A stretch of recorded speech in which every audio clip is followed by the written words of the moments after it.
नमस्कार दोस्तों, स्वागत है आपका stock market wealth multibagger channel पर।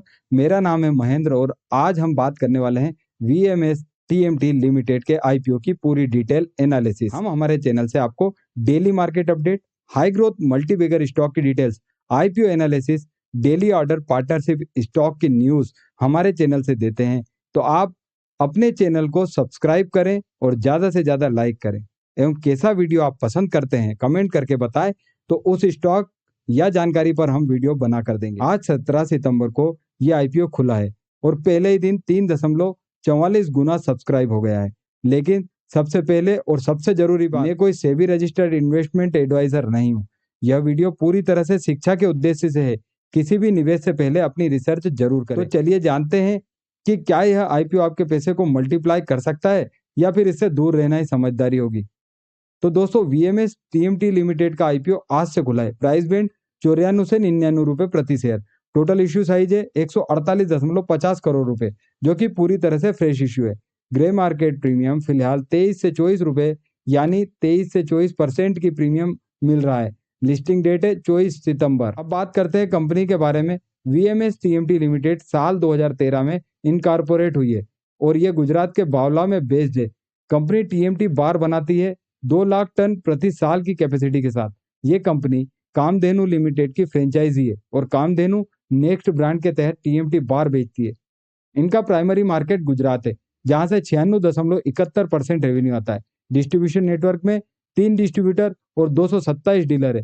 प्रोमोटर एक्सपीरियंस है स्टील इंडस्ट्री में और कंपनी का ट्रैक रिकॉर्ड डिसेंट है मैन्युफैक्चरिंग के फील्ड में। अब आते हैं आईपीओ की डिटेल्स पर। यह आईपीओ आज यानी 17 सितंबर को खुला है और 19 सितंबर तक चलेगा। सिर्फ 3 दिन का टाइम है। अगर आप अप्लाई करना चाहते हैं तो मिनिमम 151 शेयर का लॉट है, यानी अपर प्राइस पर लगभग 14,949 इन्वेस्ट करना होगा। पूरा इश्यू फ्रेश है, कोई ओएफएस नहीं है, मतलब सारा पैसा कंपनी में ही जाएगा। लिस्टिंग बीएसई और एनएसई दोनों पर होगी। लिस्टिंग 24 सितंबर को होगी, बीएसई और एनएसई दोनों पर। आज के दिन में सब्सक्रिप्शन स्टेटस बहुत अच्छा रहा है। ओवरऑल 3.44 गुना, जो कि अच्छा रिस्पॉन्स है। क्यूआईबी कैटेगरी में 6.84 गुना, एनआईआई में 4.06 गुना और रिटेल में 2.38 गुना सब्सक्राइब हुआ। यह दिखाता है कि इंस्टीट्यूशनल इन्वेस्टर का भी अच्छा रिस्पॉन्स मिला है साथियों। गुजरात का है साथियों। अब सवाल यह है कि कंपनी यह पैसा क्यों चाहती है और कंपनी इस 148.50 करोड़ का इस्तेमाल कैसे करेगी। डीआरएचपी के अनुसार सबसे बड़ा हिस्सा जाएगा डेप्ट रीपेमेंट में। कंपनी पर काफी बोरोइंग्स है जो क्लियर करनी है। दूसरा बड़ा हिस्सा कैपिटल एक्सपेंडिचर में जाएगा, यानी नई मशीनरी, इक्विपमेंट और एक्सपेंशन के लिए। Remaining amount general corporate purpose के लिए, जिसमें वर्किंग कैपिटल भी शामिल है। यह फंड यूटिलाइजेशन रीजनेबल लग रहा है क्योंकि डेप्ट रिड्यूस करना और ग्रोथ के लिए कैपेक्स करना दोनों पॉजिटिव साइन है। लेकिन दोस्तों, ये कोई ग्रोथ स्टोरी नहीं लग रही क्योंकि नई कैपेसिटी एक्सपेंशन के लिए कुछ खास नहीं है। अब आते हैं सबसे इंपॉर्टेंट पार्ट पर, यानी फाइनेंशियल्स। और यहाँ दोस्तों पिक्चर बहुत क्लियर नहीं है। एफआई 23 में रेवेन्यू था 882 करोड़, एफआई 24 में 873 करोड़, एफआई 25 में 771 करोड़। मतलब रेवेन्यू लगातार गिर रहा है।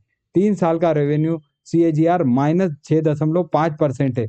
इबिटा मार्जिन जरूर इंप्रूव हुआ, 2.48 से बढ़कर 5.91% हो गया। लेकिन पेट मार्जिन अभी भी सिर्फ 1.91% है, जो कि बहुत कम है।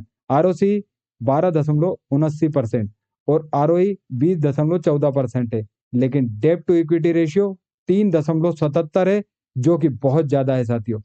लीगल इश्यूज के बारे में कोई स्पेसिफिक केस नजर नहीं आया, लेकिन स्टील इंडस्ट्री में एनवायरमेंटल कंप्लायंस का बहुत प्रेशर रहता है।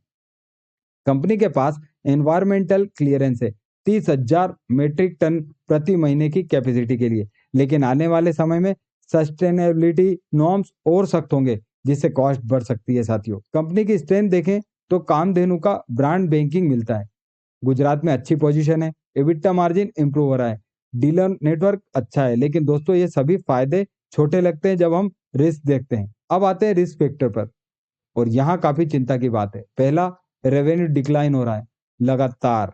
दूसरा, कैपेसिटी यूटिलाइजेशन 80% से गिरकर 63% हो गया। तीसरा, 96% रेवेन्यू सिर्फ गुजरात से आता है। चौथा, डेट टू इक्विटी 3.77 है, जो कि बहुत हाई है। पांचवा, स्टील इंडस्ट्री साइक्लिकल है और रॉ मटेरियल कॉस्ट वॉलेटाइल रहती है। तो दोस्तों अब बात करते हैं कि मेरा फाइनल वर्डिक्ट क्या है। देखिए, कंपनी 22.24 गुना पी पर ट्रेड कर रही है, जबकि इंडस्ट्री एवरेज सिर्फ 11 गुना। पीयर कंपैरिजन में वीएमएस टीएमटी का EBITDA मार्जिन 5.91 है, जबकि पीयर के 14% है।